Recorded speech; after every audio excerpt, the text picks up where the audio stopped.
Yeah. You're younger than I am. Are you aware of that, like 1,000 people? Yeah, the 40 team boot camp. I don't know, but it's a big deal. I guess. Oh, yeah. When do you leave? Tomorrow morning?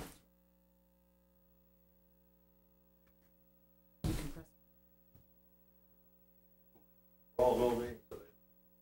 Good. Nameless. Good. They still have you recorded. You can't get away with impersonating somebody else. Show your voice.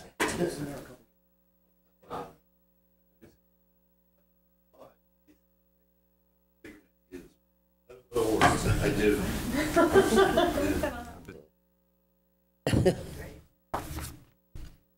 Rome, huh?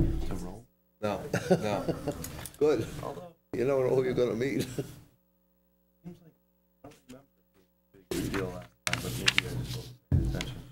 It's a big deal, but it's a bigger deal. Yeah.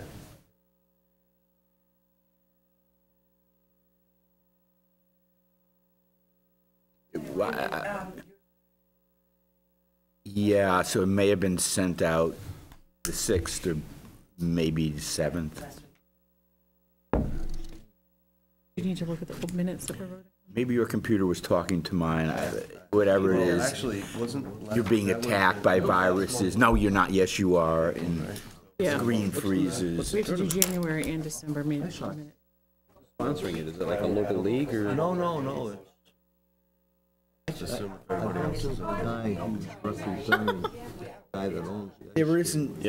I have a computer teacher, but she brought me into the 21st century, and I'm kind of on my own, but I have email, web, that's it. It's all Windows 7.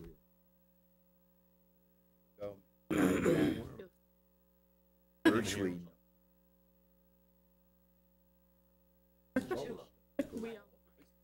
I was switched from Excel.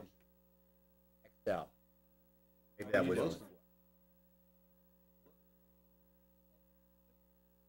I'm not very. But you know, you'll be appreciative of I teenagers can't. because the drama that comes with the girls, That's what I do. it starts in 4th grade with the girls. $60, $65 an hour. Oh, fine. yes, it's horrible. 4th grade is the turning point with girls. Saves some. Somebody comes in, it's here.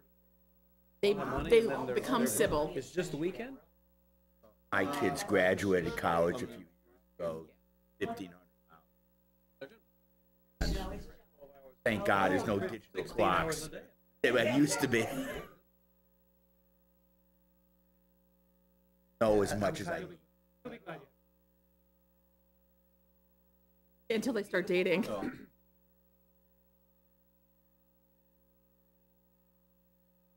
Well, let's.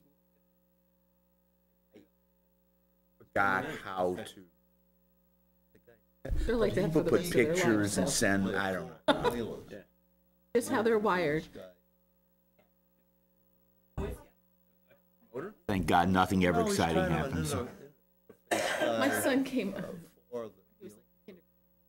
He came running in. Mom, this is great. I figured out how to start a fire. I'm like, see, what do we did you need to do? She record goes, I this took a thing? magnifying glass in the Oh, the sun girls are and I here? had lit a pile of leaves on fire in the woods. I'm like, oh my God. He's an Eagle Scout now.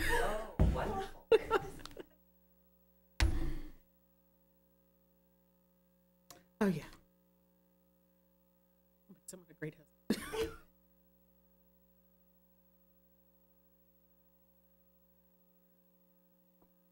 Better multitask.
bad news.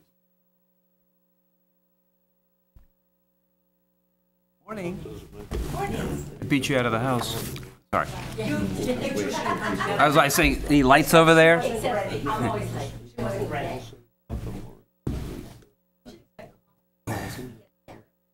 I didn't know how she takes I it. don't think so. Okay. Well, yeah, maybe not this year, but if you include the contest. Oh, that's a different issue, but that, It'll be in the minutes. Anywhere you go in town, they'll know what kind of coffee you want. we've got a 1-year waiver on that. All right, let's get going here. So good morning, everybody. I'd like to call our meeting to order, a regular EDC meeting Thursday, March 14th, 2013. We did not have a meeting last month, so the minutes reflect the meeting of January. Would anybody have any comment or changes to the minutes of January? If not, do we have a motion for approval? Second. Second. All in favor? Aye. Thank you. Reports. Who would like to go first? We'll give it to Sarah this time. Okay. No, I'm always first to go. Just a couple of things. Main Street is wrapping up our fiscal year, which ends March 31st. We're in the process of re-upping our board members, doing our work plans for 2013, 2014. So I should have them at least in draft form, maybe further along for you starting in April. We are going to be holding our annual meeting on April 15th, which is a Monday evening at the Simsbury Inn. As some of you may recall, last year we did bring in the woman from, oh no, I'm going to draw a blank. The woman from the Community Economic Department of Community and Economic Development, DECD? Not DECD. We brought in somebody to talk to our small businesses about the Business Express program. That's which is the same. That's DECD, isn't it? Yeah, but it's the nonprofit that Jessica sponsors. Bailey? She came here. Yeah. Why am I blanking? She came and spoke here. She's very animated. Talked about the Small Business Express. I'm sorry, guys. I shouldn't have, but anyway, so we did have quite a few businesses that started going through the process of both the small business loans, the tax credits for creating full-time work. I don't know that anyone ended up going through the grant program, although I know that Keynes and a couple others were looking at it. This year, what we're focusing on is, again, it's ways to help make our businesses run more efficiently, to help them save money so that they can, in turn, spend more on supplies and hopefully hiring employees. So we're going to be doing something on energy efficiency and talking about all of the different, because it can get confusing, all the different statewide programs that are available. And it's really tailored to the small business owner that doesn't own the building. We really are looking at, although they may not own the building, making things cost effective so that they can see their return on their investment fairly quickly. There's a lot of different programs.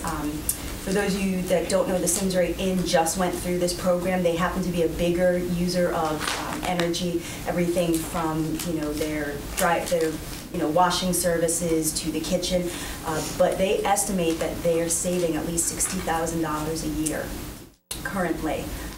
With energy efficiency. It's great for the environment, but it's also great for their bottom line. So we're bringing in a speaker to talk about that, and then I believe we're also getting a speaker to talk a little bit about social media. It's not right for everybody.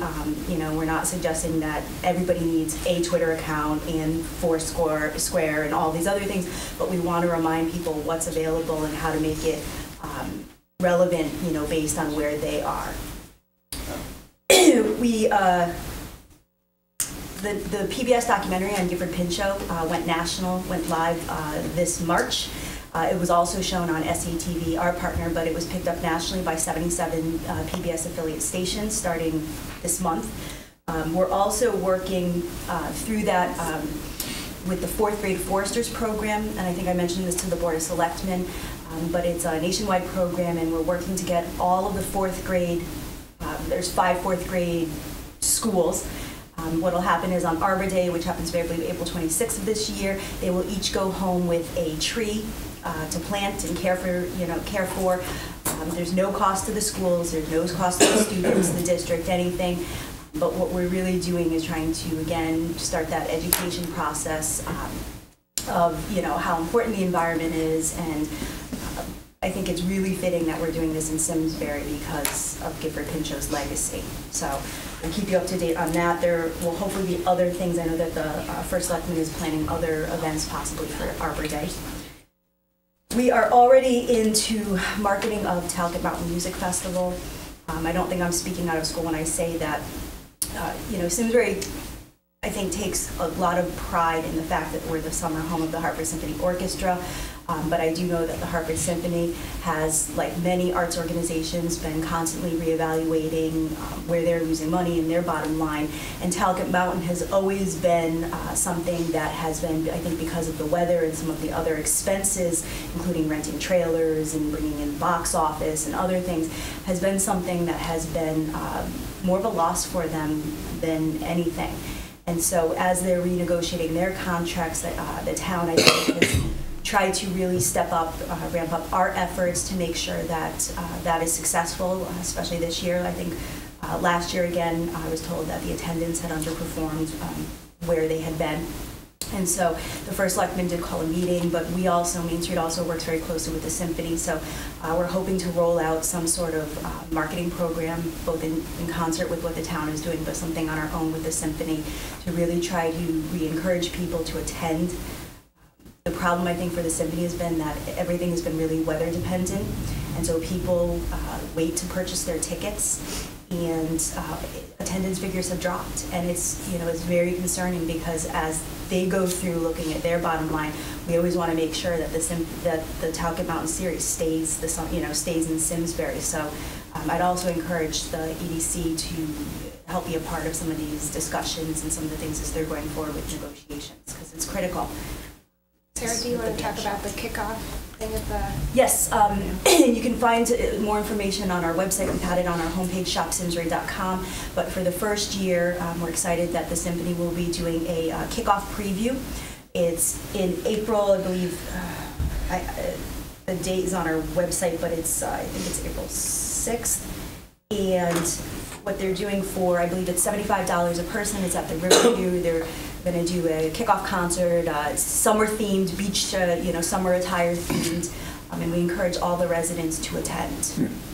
I'll find out the exact date. You probably can't even answer this, but have they looked at how the attendance has dropped off since they stopped having kids' activities and free kids' tickets, and the drop-off in families that go because of that? I don't know if I can't answer that. I can say that they, I'm not sure about the free tickets. I know that has stopped, but they do still do family activities. I think it's tailored more towards the educational experience. You know, now they have that tent right near Vendor Row that does limited arts and crafts, and they do a lot of, it's the musical petting zoo, so kids can go and they try out all the different instruments. But I do know, you're right, the children's amenities are limited in scope. That's something that we can absolutely ask them. I think they've had trouble getting a sponsor because they have to have somebody underwrite the cost of the free ticket. Do they, besides weather, do they have any idea why attendance has declined, or is it maybe the types of shows they put on, or the variety? I think they've looked at all of that. The web report that was recently done gave us some good insight. I think it's a combination. I think the reason they're losing money, in a couple years ago, I know it was sponsorships had declined, but that has come back. That was a huge part of the economy. That has actually come back very strongly for them, their corporate sponsors. I do think that some of the feedback has been that they don't have headliners currently. You know, they do have some very popular, but they don't have like a true headliner. That it's very weather dependent. The last couple of years, people have been really gun shy about, because I've been down there in the middle of hail and rain. We've been in like 6 inches of water, under Bob Kane's tent, hoping it doesn't cave in. It's just, we've had to evacuate the field in the last couple of years more times than ever. So I do think that that's an issue. And then again, there's an inherent cost to being on site at the Performing Arts Center. I do think that that is something that impacts economic development. And I'll just give you a very quick example. Tracy Flater, who's a board member of mine, she's also the co-founder of the Playhouse on Park Theater in West Hartford. She came and she took a look at the town, went through with, to talk about how they could do some sort of children's events, whether it be a Shakespeare, children's performances, children's plays, something in the summer. And it's just too expensive and too risky for a small operation like hers, because there is no tickets, there is no porta potties, there is no infrastructure. Conversely, she went over the Summer Wind with the same thing, said this is what our dream is. And in, I believe, 2014, they're kicking off a children's Shakespeare series, because they have the she's not risking the cost. They're basically paying her to come and put on what she's doing from the Playhouse on Park. And so, that's part of why Main Street applied for the National Endowment for the Arts grant to try to design those permanent facilities. But we are losing residents who, she said, Simsbury is so much more picturesque. I mean, it's a place where she lives and she's raising her kids, and she'd love to be here, but financially, it's too much. It's just too risky. So we're losing a ton of things like that. That's because the vendor has to bring their own infrastructure. They got to pay for that themselves. The trailer, I mean, if you look at the symphony, if you talk to them, they have to bring their own lighting, rent their own lighting, rent their own sound systems, rent their own box office, rent their own back of the house trailers for their artists and entertainment. They have to bring porta potties on site. I mean, the cost to do all of that is enormous, and the majority of other venues like this, it's already packaged.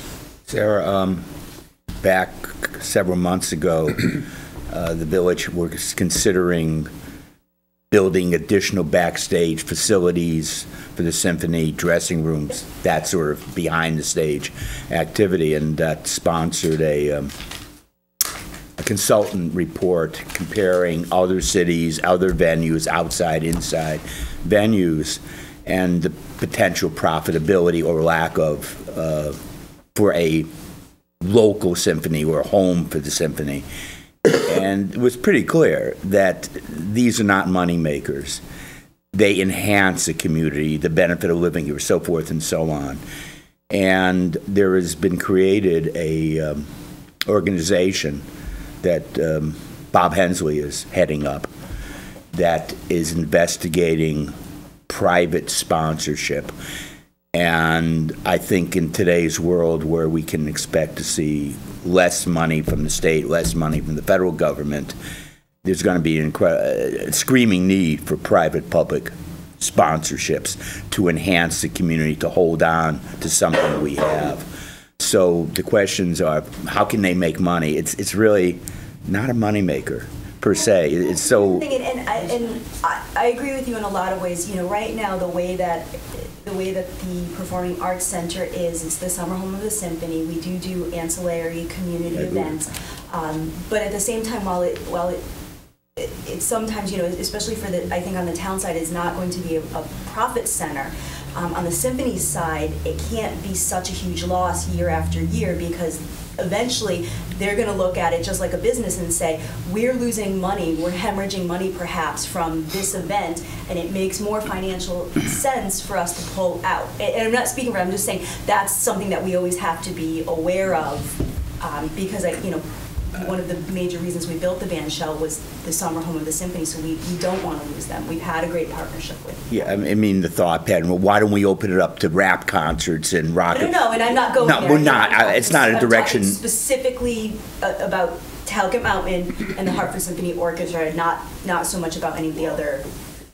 Are we in any way limited by the number of people that we can fit on the fields? Is that a concern, that we're not able to fit enough, for bigger shows? Do you really want, I mean, what is it, 10,000 people we can? 10,000 is maximum. I think the chief, though, I mean, when you hit 10,000, that's about eight's number to work that really causes panic for the chief. Yeah, you're not going to be able to attract the big. And do you want to attract that? It's the question in itself. That's not the issue. The issue is the issue. The concert business, is my understanding from over the last couple of years is when you start getting into trying to put the concerts on that do the 10 and 15,000 people, the risk to the promoter starts going up astronomically because of weather. You have an event, and all of a sudden they're on the hook for 50 grand. Yeah. So they think the sweet spots seem to be somewhere between 2,000 or 3,000, maybe up to 6,000 or 7,000. That was where they think if the risk to them is less, the potential for profit's there. So that was the spot that they wanted to be in. Okay. The question is, can you get enough people for that particular act to fit that, for that demographic and that number of people, and who's available? So it's really a difficult sort of balance. Well, I do, and I think for the symphony, and again, I don't want to presuppose, but I do believe that for the symphony, it's not about having the 10,000 people, but, you know, one of the concerts, because we handle the vending, so we also track the numbers, you know, when you have one of the opening concerts that is under 2,000 people, that's, you know, you're not talking about, oh, can we go up to 10,000 and can we do, I mean, you're talking about, we really need our Simsbury residents and our community to understand that if they enjoy being the summer home of the symphony and having this amazing thing in their backyard, to really, you know, we're trying to generate, come out and support it and you know, buy the grass pass, which is a better deal, but, you know, come out and support it and do it early instead of, you know, a lot of times they'll wait to buy their tickets, and they'll, you know, everything is very weather dependent, and just reminding people that this is a huge asset in our community and to support it where we can. Can you buy season tickets for all events that are going to be down That's there? called the Grass Pass. It's discounted, so it's actually a deal. If you buy the 5 concerts ahead of time, you know, you get a 1 ticket stub for each. You can also make a private donation to get your flag, so you can get in early to get your spot. Who negotiates with the symphony?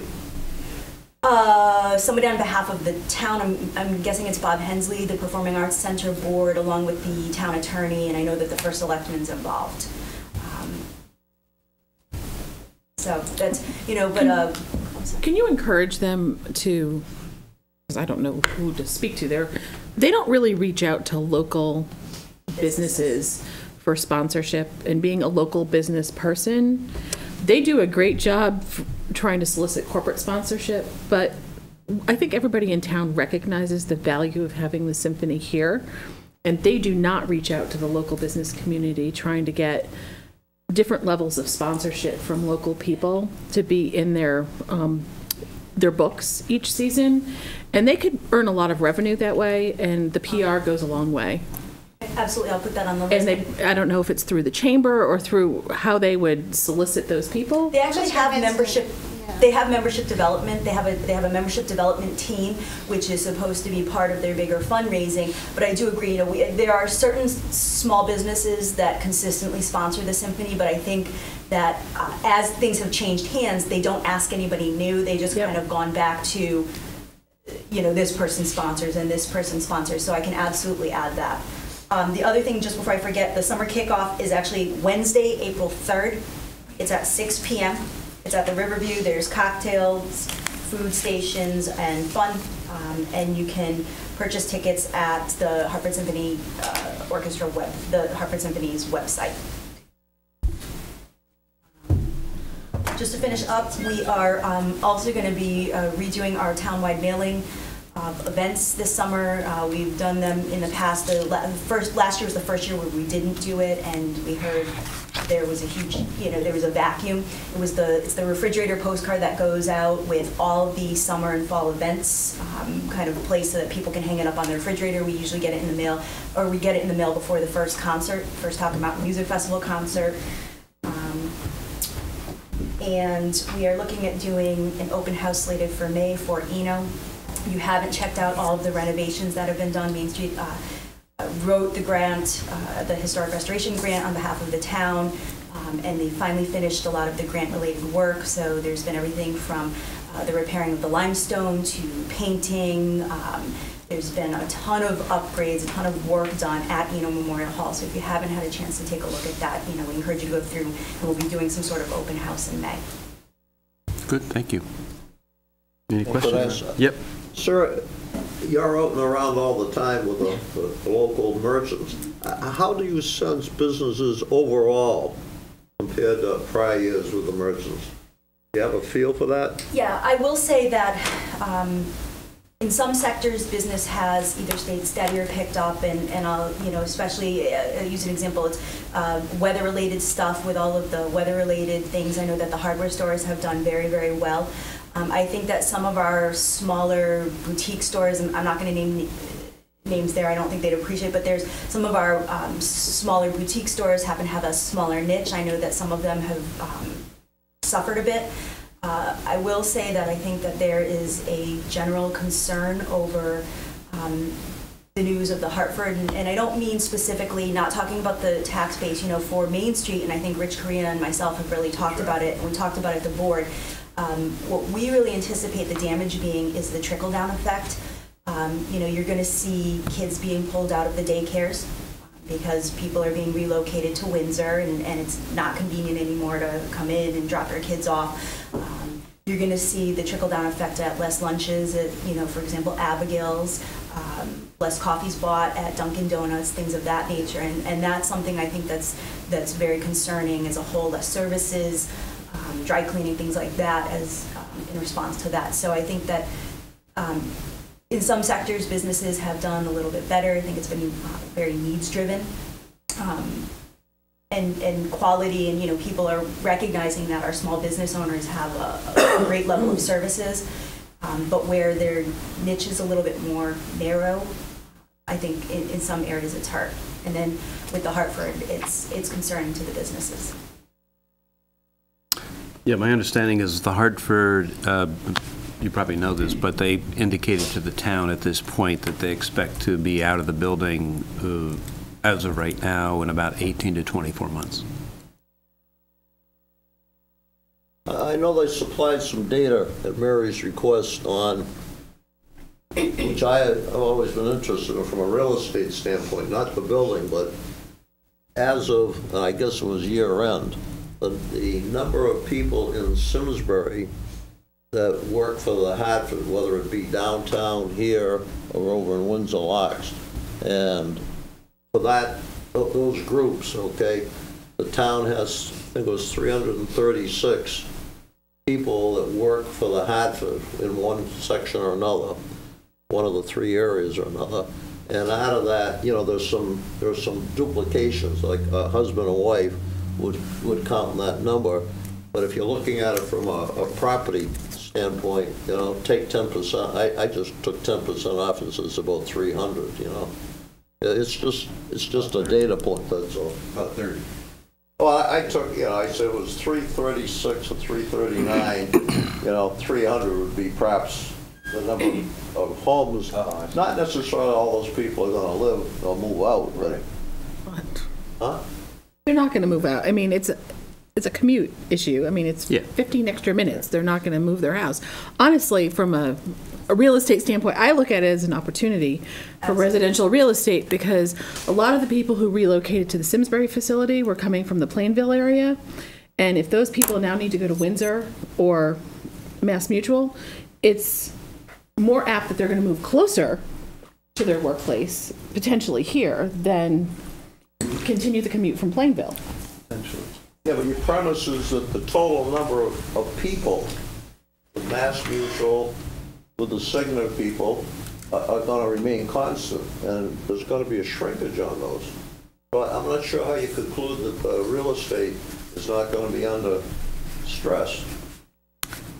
Not seeing it now. Well, No, it's a little early. And just to finish up on that point, Mary had asked that the various commissions, zoning, EDC, Board of Finance, offer 1 or 2 volunteers to sit on a very small committee that would assist the town going forward with how we deal with the Hartford, and see if we have a little brain trust there. So that's being put together. We're looking for a task force, and as I think Mary reported at one of the budget workshops, that the Hartford has asked, or the Hartford will allow the town to assist in the choosing, or allow them to assist in the selection of a broker, and also the marketing of the property. Okay. I'll just say, at our last meeting, they did appoint a task force. I'm recused from it, so I wasn't in the room when they did that. It should be in the minutes. Yep. Okay. Any other questions for Sarah? Farmington Valley Visitor Association, what is new? Oh, my. It's springtime almost. And the list of events and committees grows and grows and grows every day. In the midst of us doing our membership campaign, our spring fundraiser, which is another dinner theater entitled For Better or For Worse, the Italian Comedy Wedding, is coming. I have information for you. That's April 5th. Last year we did the murder mystery. From that one, you got the couple to be married at this one. So you follow. So you follow. For those who attended, I think I never laughed as much or danced as much in my entire existence. It was a hysterical evening, so we're looking forward to doing this again. It's at Farmington Gardens. April 27th is our first bus tour for one-room schoolhouses. First one is Avon, Canton, Farmington, Burlington. This year, next year shall be Simsbury, Granby, Scranby. And we're very excited about that. As of last night, our film commission has a date for its first ever Connecticut Film Networking Mixer, which will be at Maple Tree on April 18th. As soon as I get flyer information, I'll let you know that, since we just confirmed. We didn't work last night to create the flyer. We went to sleep instead. but that's certainly on the list. The first meeting for Dream Ride, which will be the third weekend in August, is tomorrow. So we're beginning to plan that. Trails in Motion, which is going to be here off of Iron Horse, June 1st, we're in meetings on. So that's going strongly. And I just heard that Art Walk Simsbury will be again, so we'll be trying to market that as well. Hartford Business Journal this week's came out with something on the film tax credit, saying that the state made $118 million off of it. And there are pros and cons in that article. I just skimmed it. But it is of interest because the State Film Commission now is only dealing with the tax credit. They're not doing workshops or encouraging anything. They're just a resource filing house, for lack of a better description at this point in time. If you looked at the governor's budget and where the legislature stands currently, there will be no regional tourism as of June 30th. This year more official than any other year. I've reported to you that they said we're out of the budget and we're back in. I don't think that we will be back in again. Kip Bergstrom, who's DECD for tourism, and Randy Fibash, who is the Executive Director of State Tourism, I understand are unveiling a plan of how to incorporate regional emphasis within the state structure. I don't have exact details. They should be out this week or next, so I will find out about that. So we will be in one happy house, I guess. Well, thank you. Yeah. Any questions? And I have flyers Sure. for two of them. So you can laugh at the comedy and then board the bus and see the schoolhouse. Thank you. Questions for anybody, from anybody?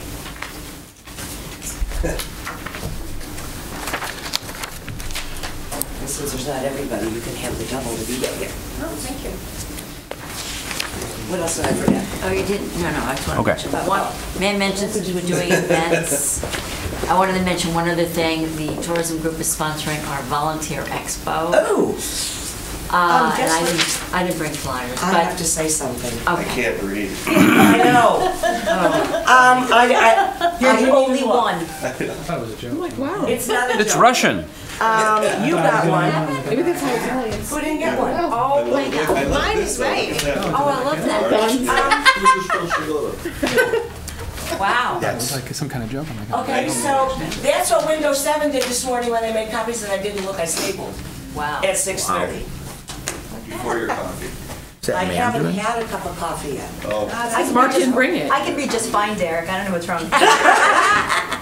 I'm getting there. Anyway, Is your first time bad one? despite this, Was the other one I gave you bad? let's see. Thursday, April 25th. A lot of stuff in April. Volunteer Expo. It's going to be at Eno. We have not run it for 2 years now, but we're putting out flyers and publicity, and what we're doing is encouraging groups to take a table. It's free, kind of market themselves. We're all looking for volunteers. And it's a good way to find out what people are doing, what commissions, committees, and organizations are up to. We encourage the high school to come out. We send flyers out there because the kids are often looking for credit or whatever for school. And it's just a way for everybody. We put tables in the main hall and a way for everybody to hopefully drum up a little interest in groups, because everybody is sort of burned out, same volunteers for the same groups. So if anybody knows of anybody who wants a table, we're taking registrations just because we're limited as to how many people we can put in there. We'll be setting up flyers. We'll have it on the town website. It'll run from 6 to 8, something like that. So That was April what? April 25th. Okay. Thursday evening at 8 9. Any other questions?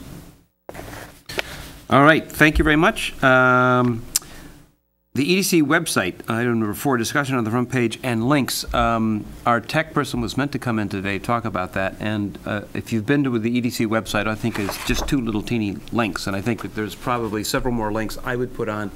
Does anybody, Chris, you sent me a bunch of links that I think should be there, and I think Rick was meant to be here so we could sort of, does anybody have any opinions on what are the links they'd like to see on our website?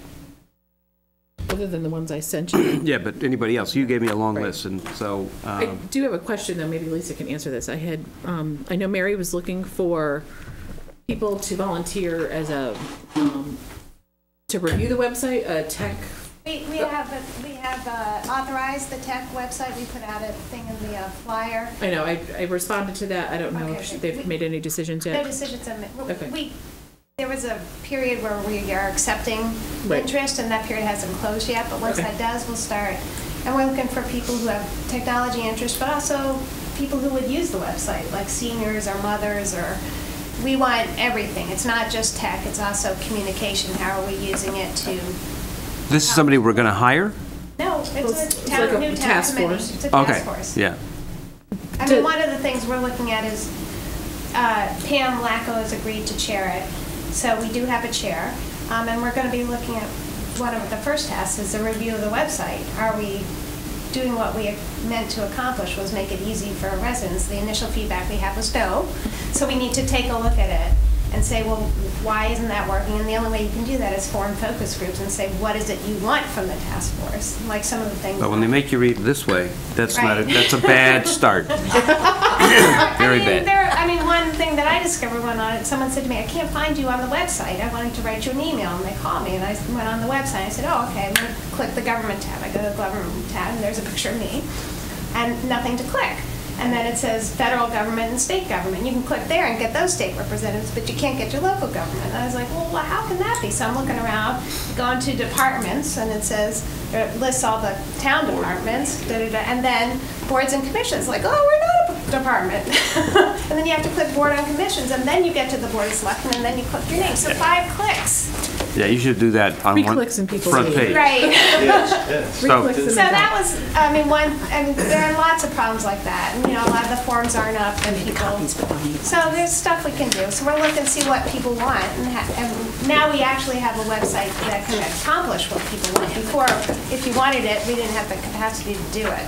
How can we tie our links on the EDC website to the marketing component of what Hiram's looking at in, that's in marketing the town? Because it should, my opinion is that our EDC website should be a place where a prospective business can go and get all the information that they need from start to finish on why they should do business here, how to do business here, who to contact to do business here, planning, zoning, the demographics of the town, everything that they need to know as a developer to educate themselves before they come to town hall and start poking around at what parcels are available. I mean, I can think, we have 2 links right now, and I can think of easy adding somewhere between 5 and 8 more, which is pretty much what you have right there that people can look at. Now, I think my understanding is most developers already sort of know where to go, But I think it would be more helpful if they did go to the EDC website, that those links were there and they could easily click and be taken there, so. Even if there's duplication, like in the That's building fine. department,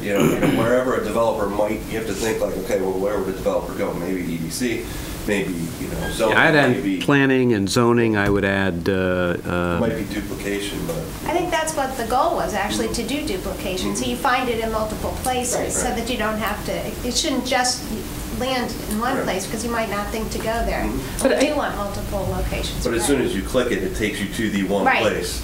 Yes, That's but where there the should be building multiple department ways is to get it. So today. you go to EDC, you get all the land use boards, or you could Right. go directly to the land use, and you Right. might get other things. But there should be ways to, you're right. But from a marketing standpoint, I think the perception, if the EDC piece of the website is very thorough and concise and easy to use, I think it speaks to how easy we will be to deal with from a town standpoint to get business here. So I think there's a correlation between the two. And you want to be user-friendly because we want to convey that message to developers that we're friendly.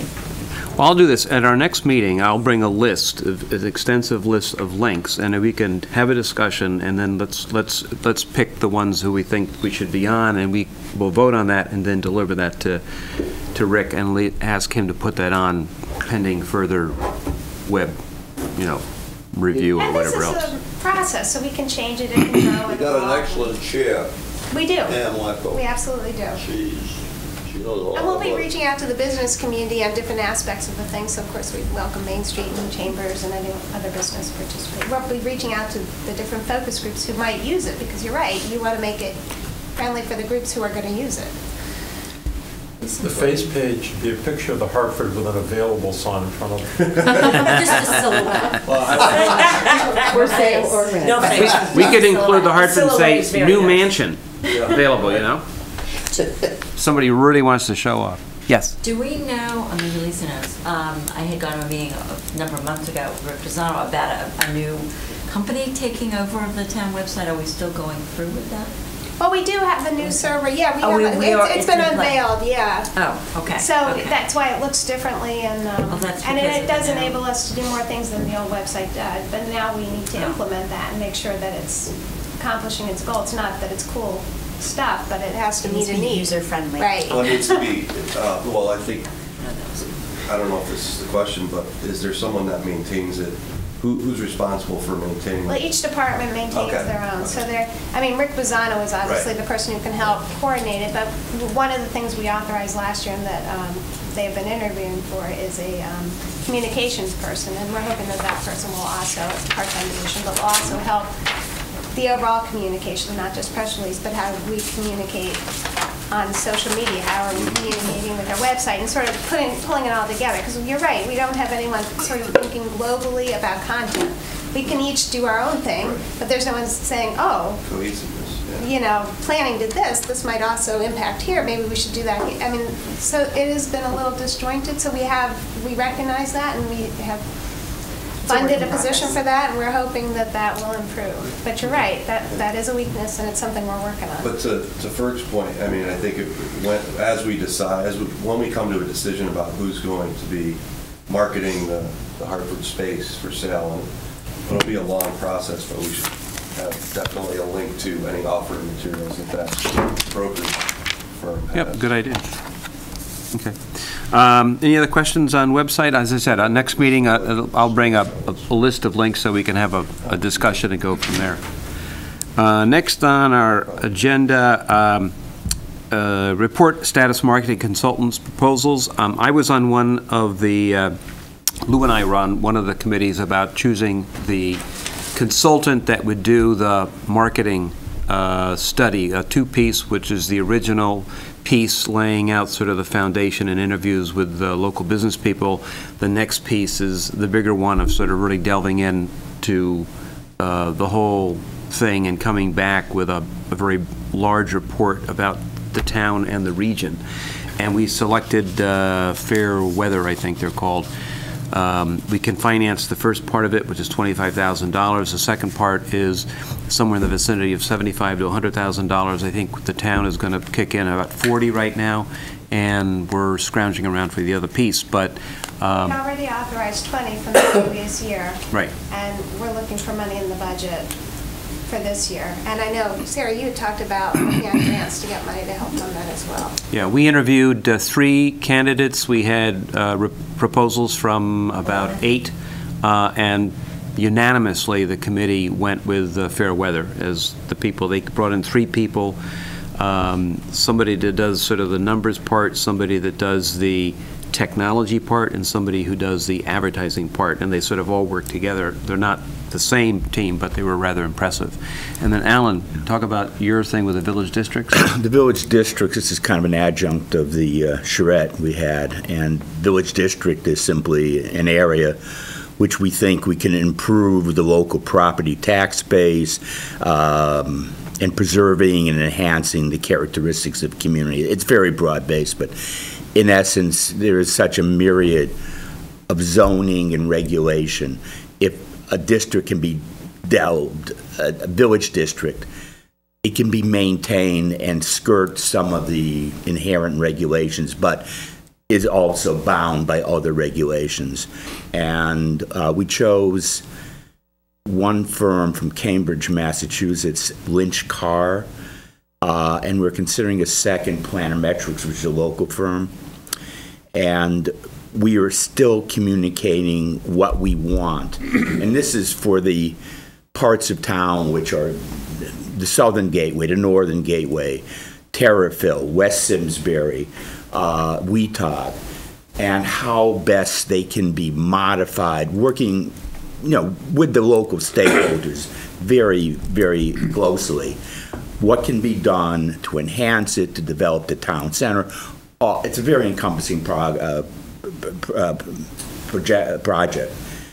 We have $15,000 to spend. We're still going back and forth with some questions. They should be resolved this Friday in a conference call. And Fairweather, we were hoping that this whole process would take 5 to 6 months. I think we pushed it out a month or 2 because of the timing, so maybe we'd be looking for a full report come end of July, maybe end of August or something like that. So we'll see. Any questions on that? A budget presentation and status. Hiram obviously is not here, but he did email out his budget discussions, copying us. So did everybody get a copy of that? Get a chance to read it?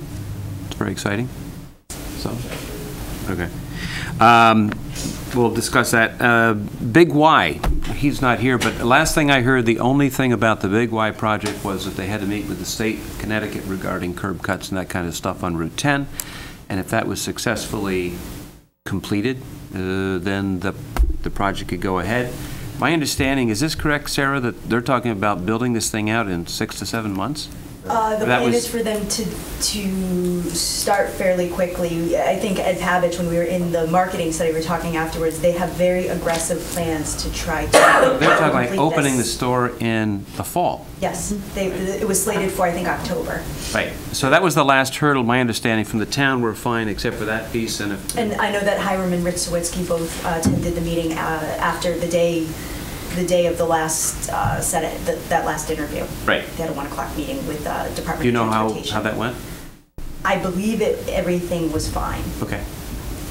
Yeah, I think they just want to make sure that they're in well before Thanksgiving and Christmas. Right. Yes. They don't want people's first experience to be walking into a store that's brand new and people not really knowing with lines and an onslaught of orders what they're getting into. So I would say they'd have to be very aggressive in getting again, shovel in the ground. it may have changed, but last we heard they were looking at an October completion date. I think apparently they've done this before, and this is not one of their biggest stores, so maybe it'll all come to fruition, so that's good. Any other old business or new business you'd like to discuss? Yes? Mark, do you want me to speak at all about the budget, where we are and what's Please. happening? Yeah, let us know where, is that an ongoing, or is that? Ongoing. Right now, Mary proposed a budget which is a 0.5% increase.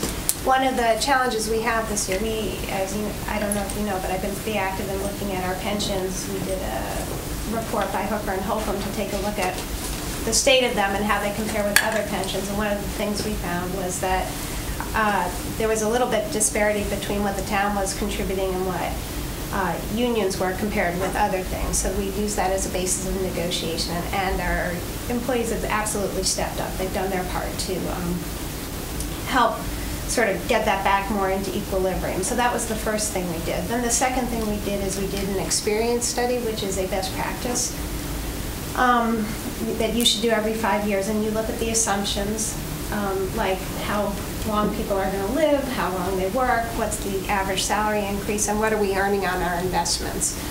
And some of those numbers came back better, like we were assuming that average salary increases were 4%, when in fact they're more like 2%. So that number helped us. But our investment return assumption, and they talk a lot about this in the Wall Street Journal, has been 7.75, and the recommendation was that we drop it to 7%. And the result of doing that, when you do that, is although the same money is still in the bank, your funding ratio drops. And the other thing that happens is what you have to contribute every year, the annually required contribution, because you're expecting to earn less, goes up. And so what does that mean for this year's budget? It means an additional $165,000 to $185,000 contribution. Our budget is about $18 million, so that's 1%. So 1%, just right off, if we do nothing else, it's going to be an increase of 1% because we have to meet this obligation. It's the right thing to do. We don't want to be like the state of Rhode Island or Illinois. We need to be transparent, and we need to fund these. One of the things I tell people, these are not crazy pensions. Average general government employee gets $12,800 a year in pension. Police about $29,000. So this is not the $180 that you hear about or read about. And at the Board of Ed, I think it's even lower. It's like $7,000 or $8,000 a year for their non-teachers. So that is a huge pressure on the budget. The Board of Finance gave us a hold harmless and told us to come in at 1.5, excluding the pension. So if we came in at 1.5 and added the pension, it would be a 2.5, which we felt was unacceptable. So Mary's come in at 0.5, then plus the pension. So it's probably going to be 1.5 or higher. My goal is to come in under 2%. We do have a lot of requests, including from this board, to increase money. We've got pressures from Public Works. They don't feel they have enough money to adequately attend to the streets. Parks and Recs needs money for maintenance of open space and the fields that they maintain. And so we are this is a totally bare bones budget. We're doing everything we can. There's a lot of pressure from boards for us to increase, and there's not a lot of money to do it because of the pension where we are right now and what we think the population can tolerate. When I go out there, I hear, I don't want any increase, maybe 1% is okay, and we're already going to be over 1. So the other thing, obviously you guys are aware of, is the revaluation, 15% reduction in the average property. Well, one of the things to convey and that we'd like your help conveying is, yes, that means the mill rate's going to go up, but it doesn't necessarily mean that your taxes are, because right now if everything sort of stayed the same and we didn't increase the budgets at all, and we did change the mill rate, would go up to like something like 37, and your taxes would decrease maybe 70 if you were an average taxpayer. So it's about the same amount of money even though the mill rate goes up. But that's going to be a difficult... It's going to be a difficult sell to people from outside Simsbury coming in. And also for us, it's it's kind of a net, maybe a little bit higher, but right. But it's hard to, as a real estate, obviously, if you're looking at someone and say, yeah, I know the Board of Finance on Tuesday, they said their goal is to keep the mill rate below 40. So when you're talking 40 mill rates and you're a real estate agent, well, we get along. Let me just comment on, and I've talked about this before, I think we as a town need to do a far better job marketing the amenities that we offer and what differentiates us from Avon, from Canton, from Farmington in terms of a quality of life and why we're paying what we're paying. Because it is, and Liz can speak to this as well, it is an hourly struggle to try to convince people to buy a home here in Simsbury and pay an additional $5,000, $6,000, $7,000 a year in taxes versus Avon. And the differentiators, in terms of, 10 years ago, we could speak to a lot of the differentiators in the school systems, okay? They're really apples to apples now. That's not a big enough differentiator to justify the cost difference. It's a quality of life. We all choose to live here because we love what we have to offer in this town. But as a town, I think we need to have a PR campaign to say why you should live here. Because the burden's only going to continue to be on the residential, homeowners. And I did speak to David Gardner at great length about the reevaluation, because if there are some neighborhoods large neighborhoods here in town, that when you make the assumptions that they're making based on market value, that are severely undervalued in the reevaluation, and their taxes are going down, and the burden has continued to be placed on higher end properties, and the market value on higher end properties is where we've taken the biggest hit in this market, and it doesn't make a lot of sense. Our mid-range, $300,000 to $500,000, has been the steadiest portion of the market. The upper end has taken hits of anywhere 25 to 30% in market value, but they're the ones who are getting the tax increases. And those of us in the middle in several neighborhoods are actually getting a significant decrease in our taxes. Now, how did the revaluation company do that? I mean, at some point, do they go back and look at sale prices? No. They don't? They don't. They just crunch the numbers? They crunch the numbers, and if they weren't given access to the property, okay, and, there are neighborhoods, when I say large neighborhoods, I'm talking about like Foxden, Musket Trail, neighborhoods where there's hundreds of homes, okay? Many of those homes are undervalued when you look at the correlation of, they're saying it's 70% of market value. They're valuing some of those homes at $300,000, and all day long, I'd put those houses on for over $4,000. Okay, so, and they're selling for over $400,000 in today's market, okay, whereas the higher end homes, they're putting values on those properties in excess of what, in some cases, of what they're selling for, but because the mill rate's going up, the larger burden's being placed on the higher end homes for the taxes. Does that make? Yeah, I got it. Okay, so. I will say, they do use a formula, and, and any resident can challenge the value. They're not going to challenge the fact that they have lower taxes, though. Right. They're probably not. I'm not lining up. So. But I think you're right about the marketing, and I think that's why the marketing study that, Mark, you're working on is so important, because it does talk about branding and the quality of life you meant, because you don't want to turn into an any-town suburban. We want to. Well, I think that I will make a comment. I think what the Fairweather people are going to come back with, it's more in depth about Simsbury in relation to the region. What are our strengths and what are our weaknesses? Where can we improve? Where should we not try to improve? That kind of thing. This narrative, I think, belongs, first of all, like an entire page or two on the web that gets updated periodically, where someone can say, "Why should I live in Simsbury?" Right. And you go through and you can have pictures and all that kind of stuff. Absolutely. It's a lively thing. That's not too hard to do. No, well, and I think this is just my opinion, but I think we have so many great organizations here in town that do so many wonderful things, but there's not one place to go to talk about all of that fabulous stuff. Well, that's part of the technology. Right. We're going to be looking at communication web design. We'll be reaching out, and I think that's wonderful suggestion. Well, and can I make a suggestion? When we were talking about the branding, Simsbury already has a branding campaign, but I think the town has to embrace it more, and we have to use it in different ways. When we talked about having information sent out through the First Selectman's office about Simsbury, they were using the economic development folders, which talks about how we have everything from Fortune 500 companies to mom and pops. It talks about the proximity between Boston and New York. It talks about the bike, the heritage, the charm, and the adventure. And then, in just, for example, in the adventure piece that we put out, which I think has to be, the town has to do a better job promoting and linking to that, and that's something the marketing committee will help us, the marketing consultant will help us with, you know, all the places that you can launch a boat, that you can, you know, do every single adventure. It talks about our agriculture. I mean, the fact that we still have working farms, the Pincho Sycamore, all of that, I think has to be more exploited, and we have a good basis.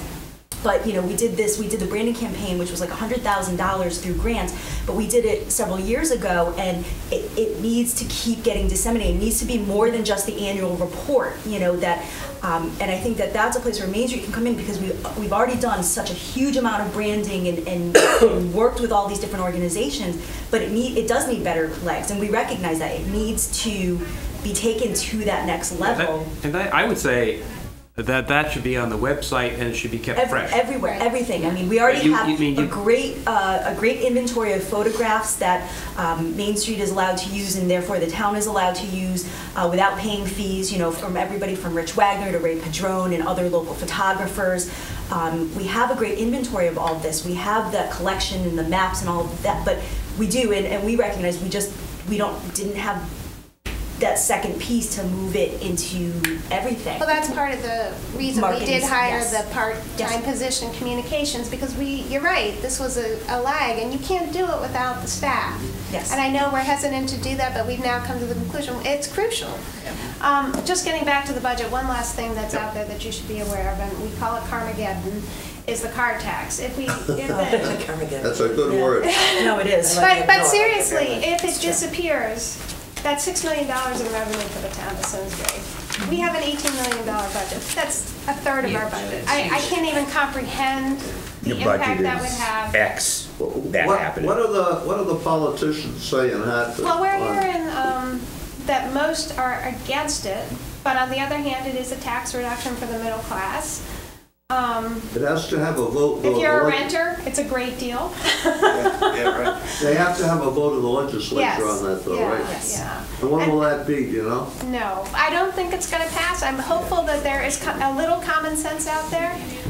You know, you could change, car tax is a terrible tax. I mean, you can own a Volvo in Simsbury and pay a lot, and you can own that same car in Bloomfield and maybe pay a different amount. So it is kind of a nutty tax, but you can't totally get rid of it at this point and leave the gap in revenue, because that will devastate the towns, and that's a very regressive tax if you make homeowners absorb that, because it doesn't count on income how much you're earning. Is the governor throwing that out as a decoy for something else? I can't speak to the governor's motivations. I don't know why. He had been against it when Governor Rell proposed it, so it was surprising to me. So another issue that came up, we have a declining school enrollment, which Yes. my understanding is will be in place for the next several years. How should that affect, or does it affect the school budget? Well, it does affect the school budget, and you're seeing them come in. If you look across the valley, they have the very lowest school budget increase in the valley, and that's because of declining enrollment. Had the enrollment been the same, the increase would have been higher, because they have to meet salary and health, and they're very people-driven. So it is reflected in the low number. They're going to come in, and I think their proposal is 189, and that's because of that. They've seen a reduction, you know. As enrollment has declined, so has their full-time employment of teachers. So they are tracking that and making sure. On the other hand, you have buildings, and if you lose 30 kids, they don't all go from one classroom, so you can't reduce a teacher. There might be one in kindergarten, one in second grade, one in... So the actual decline in enrollment does not actually show up in being able to reduce capacity. You sort of have to maintain it at a... I mean, it does, because they have reduced full-time teachers to reflect the declining numbers. Yeah, but how about administration? Well, they They haven't touched that. In fact, it's gone up. We have two assistant superintendents. Two. Well, I would say that Come on. you need to talk to the state legislature, because they put in a lot of new requirements on the schools that have to be implemented, and it cannot be, the amount of requirements that they're asking the schools to put in is They huge. ought to look at furlough days. Well, you know, you could certainly come, Restructure the schools, those are going away. there's lots of, Yeah. so there are reasons why they have them, and I think they've articulated good reasons at their meetings. You could certainly come to the meetings and, you know, they do discuss this, and they are very aware of that, but they have to do the teacher evaluations, the Common Core standards. You can't just say, okay, here they are, go. Somebody actually needs to coordinate them and design them, and so that's what's driving a lot of that. Well, what is the percentage that they're talking? The school board? They're coming in at 189, including the pension. Including the pension? Yeah. So that's if you get into the discussion of Carmageddon, are there some contingent plans? No, it's a nuclear option. I mean, what could we do? I mean, we just have to slash. I mean, we'll I mean, it's so incomprehensible that they would do it. I can't even imagine that they will. And we're getting indications from legislatures that they won't, because, I mean, even we think 6 million is a problem. Some of the bigger cities, they'll lose just monumental amounts of revenue. But you got to keep the pressure on and make sure you're talking to your legislatures, because while the hope is that it won't go through, they need to hear from their constituents how exactly this would affect Simsbury and other towns. Right. So, but even without Armageddon, assuming that goes away, you're still looking at perhaps 1.5% to 2% overall in the budget. yeah. Well, I mean, I don't know I can only talk to the operating budgets, which we're doing right now. Well, yeah, overall, but to the taxpayer, there's a big question whether that'll fly. Well, I will say, you do want to, as we discuss this, bring it down to, well, what does it mean for you and me? And the average taxpayer in Simsbury pays $7,400 a year in taxes. And a 1% increase, according to Mary Ann last night, is about $12 to $15 a year. So we are talking, so that's about $2 a month. So even at 2% is $24 in operating budget. Right? It's not nothing, but I mean, we do want to keep it in perspective. And if you look at first of all, I want to point out one thing we've done since the 2008-2009 budget, where we decreased by 3.5%. This is the 5th year, if we adopt it.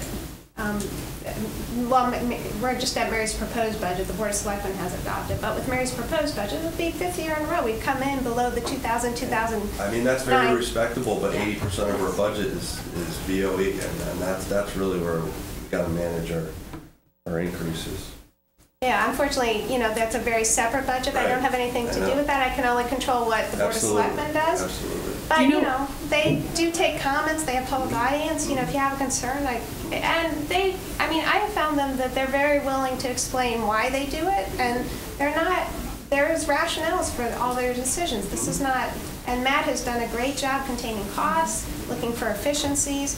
But you have to balance that with the pressure they're getting from the state and the demands that the state is putting on. So it's not even just their fault. It's states. It's between testing and have they?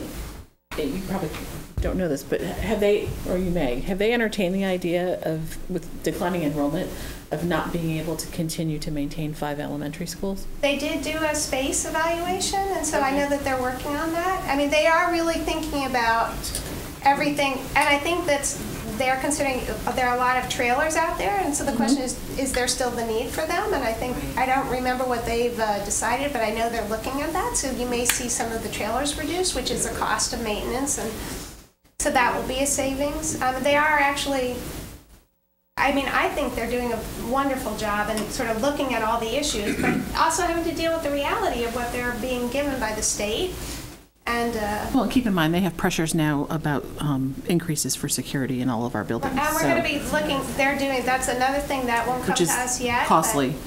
But they are doing a consultant's review of what needs to be done. The Board of Selectmen and the Board of Finance did authorize the spending of some money for locks already, but that came out of, that'll come out of reserves, so that shouldn't.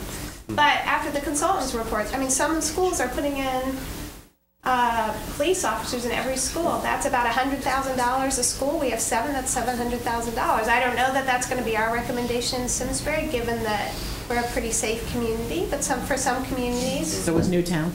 Yeah. We're talking about a $7 million, when we talk about a $7 million senior center, and we talk about a few $100,000 to bolster the security at our schools, I think it's pretty much a no-brainer. But we haven't gotten the recommendations. We don't know what the numbers are coming in, but you're right. We need to look at all the way I look at a budget is, one, what do we need? What should we do in terms of, deferred maintenance? Do you paint the building or do you replace the siding 10 years later, which are good investments? And the third is, what do we want to do to enhance our community? And that's Question is, what can we afford? Well, for lack of being unpopular right now. To you or Me. us? I mean, I would hope that someone's looking at the scenario, bringing up the senior center, that if there exists the possibility of consolidating elementary schools, that they consider using one of the facilities, like Central or some, as the senior center, instead of spending $7 million on a new structure in town. They actually did look at that. Okay. That was one of the things they looked at. But what a lot of the funding for elementary schools is done through the state, and as a contingency of that funding, you have to return the money you got if it's not being used for a school. So they did actually weigh that in looking at the different sites. And on the other hand, we know that yes, there's a declining enrollment, but we also know it's going to be going back up again. So you don't want to. So you have to take a long-sighted look at it. So they are, but you raise a good point, but I hope you're sure about the fact that they are actually thinking about that and looking at those options. Lisa, you may want to point out in the BOE budget, a lot of the increases are contractual. Healthcare costs, pension costs, they're contractual and they have to be met. Less, we want to return to anarchy. Well, even at the Board of Selectmen, 76% of our budget are people costs. We are people-driven, the Board of Ed is people-driven, and, we don't pay exorbitant salaries, and we don't give exorbitant benefits. Our people work for, I think, they've been very reasonable with us. They've given, they understand that they need, the SEC, I got the wrong initials, but one of our unions agreed to the first ever defined contribution plan instead of defined benefit for new hires. So they are, and they've increased the first time we've had OPEB contributions by employees. So they are stepping up to the plate. I don't want to give it like it's just us against them. They're actually... Has that passed to find elimination of defined benefits on new hires? No, it's an option, and it's for one union. We have 6 unions that we need to negotiate with, and we got the So we haven't really bellied up to the bar on that one, right? Well, I don't think that's fair. I mean, I think that... What's fair going to do with this? It's not about fairness, this is about a new employee. Well, they have an option, and we do make it more attractive to join the defined contribution plan than it is to do the defined benefit plan. So that's how they're all negotiated. We are absolutely moving in the right direction. We don't give exorbitant pensions. $12,000 a year is not exorbitant. Our average salary is about $58,000 for town employees. It's not exorbitant. In our town, the average is $110,000. So we need to be able to attract the right employees, and we need to be able to retain them. So we don't just do this in a vacuum. We look at what other towns are paying, what other benefits are being given. Avon made the huge mistake of changing their police to all defined contribution. Now what happens? Well, they start out in Avon, they get trained, which is a huge expense, front-end expense. And then once they're trained, they go to the towns that offer the defined benefit. And the defined benefit towns, it's a great deal because they've been trained somewhere else, which is where the huge expense is, and then we get them, those towns get them already trained. So they're struggling with attracting and retaining because of the changes they made. So everything has to be weighed. I just want to emphasize our employees are doing a great job. They did a great job during the storm. They've done a great job during emergencies. They're not overly paid, and they don't have overly generous benefits. I think they're being paid fairly, and their benefits are fair, given the market. Yeah. Do we know when and if the discussion for the senior center will rise again, or is that something down the road? Well, they're going to make the recommendation to us where they think it should be. The Board of Selectmen will pick the final site. In our capital improvement budget, there is about $200,000 dedicated to looking at what it would look like in terms of planning. And, the 3 sites are, Performing Arts Center. One of the advantages of the Performing Arts Center site is that you may be able to tie in grants that you can get from the arts and coordinate that, has some obvious benefits of being downtown. And the third is an off-site, which is, not as great for our businesses, but... One of the things, and I just throw this out for a later discussion, but one of the things that's really struck me is they were using demographics of seniors today and over down the years. And then, from my understanding of the number of seniors who actually use a senior center is a very, very, very small fraction of that population. So I was rather perplexed as to why the town would, I guess, consider it, but go forward with any sort of major expense, looking at the percent of seniors that actually use the facility. Well, I don't know those exact numbers, but I mean, my point is that this is something the town should very seriously absolutely. consider. I mean, one of Hiram's suggestions at the budget meeting is that we do a survey and ask people, you know, of the seniors who are using it and of parents who have young children, what do you see it down the line as? One of the things Hiram, maybe you can speak to it at the next meeting, but I attended the budget workshop where Hiram did his presentation, and one of his thoughts was you have about $250,000, I believe, allocated to do a 60% build out of these 3 potential sites, and what Hiram was saying is that's a huge expense. And why are we spending $250,000 potentially to do a 60%? I think it's about $204,000. Yeah. Or 200 plus thousand of the 60% build out, when we really need to either identify it as or put that number down so that cost becomes lower.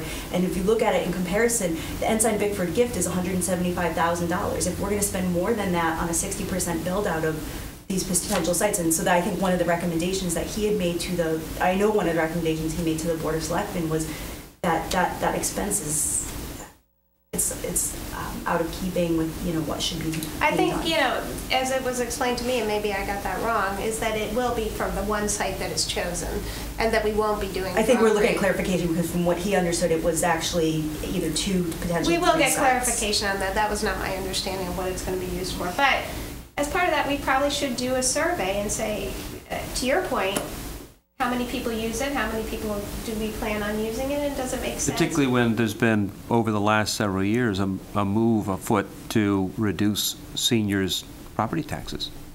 I mean, somebody's carried that ball over and over again, so we're...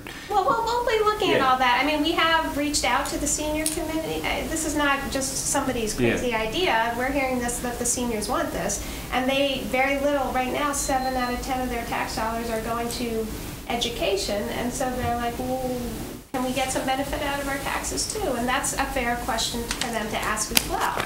But you're right, it's not going to be like, okay, we'll take it from education and give it to them. But we are doing a lot of reaching out with the seniors. We do have a higher proportion of seniors in Simsbury than most towns in the state, and we do expect that to increase. And we do need to be able to meet their needs in a way, because they're an important part of our community. They've been here a long time. They support our schools, and we need to support them. And that's why, you know, I work a lot with the schools to do outreach to the seniors and make sure that the seniors are being able to benefit from what the schools offer. And they are. They get VIP passes. They can go to anything for free. They are inviting them into the schools. So there is a recognition there. Yeah. But we do need to meet the needs. Our seniors are living longer. We need to take care of them, and we need to figure out what's the best way to do that. Okay. But we are weighing everything you say, of course. Okay. All right, in the, looking at the clock here, do we have any other issues, old business, new business, anybody like to pick up? I just have a quick Yes. question. Thank you, Lisa, for all your input today. I just wanted to know if the Hooker and Holcomb report was available. Yes, Okay. absolutely. You can call the first selectman's office. I think Tom Cook is in town on Monday. Okay. We did public presentations on it, and it Okay. used to be online. I'm not sure if it still is, but you can absolutely get a copy of it. Okay, great. And also the experience study if you want. Okay. They're all open, and they're interesting. Yep. And I mean, I really feel like we have a good understanding of where we are, pensions, how we compare with other towns, and how we're funding them. And we are acting very responsibly, and I'm very proud of how we've handled our pensions. Yes. I mentioned to Nancy when I came in, but I don't know, this is on, I met a guy out at Antonio's who used to be a whaler, and he's working for the guy that owns the ice skating rink there. And he was telling me that the week after Easter, they're going to have 1,000 people come into town for a tournament. Have you heard of that? Hockey tournament. Oh, great. No. Neither is Nancy. Never, not a word, not one word. Well, this guy came In to fact, see all that, of I my wish I'd brought it hockey with me. people. But someone better check that, because the guy works for the guy that owns the ice skating rink, you know, who's a big Yep. pocket magnet. And he said there are gonna be 40 teams come in from as far away as Alaska. And he shares the week after Easter because they have a huge hockey tournament, which we are aware of, but it's the December one, and it usually brings in No, several there thousand. could be, the Northern Lights, the women's hockey, the girls' hockey program, that's their home, and they could be hosting a tournament in April there. That's quite conceivable. Yeah, it's just odd that we wouldn't have heard of something like that, especially considering. I'll go on- I I'll go on I can their double check website. on that, thank you. Will you, and then let me know, please? Steve, he Because was I'll in put to it up talk there to if I Steve know about it. Antonio, so I don't think he was talking about December, but Yeah, well, Steve's a board member, so I'll reach out to Steve yeah, first. follow him. He'll give Yeah, you the- absolutely. Okay, thank you so much for coming in, everybody. Sarah, Nancy. If we have no other items, do we have a motion for adjournment? Second? Why don't you take the color? Favor? Thank Oh, you I very have much. the color. No, I have a couple in my office. I need to find out why my computer did that at 6 o'clock this morning. I didn't look. Maybe I it read didn't get better its for worse. coffee. Excel Center about a month ago. I didn't, you know, I was stapling every, I wonder if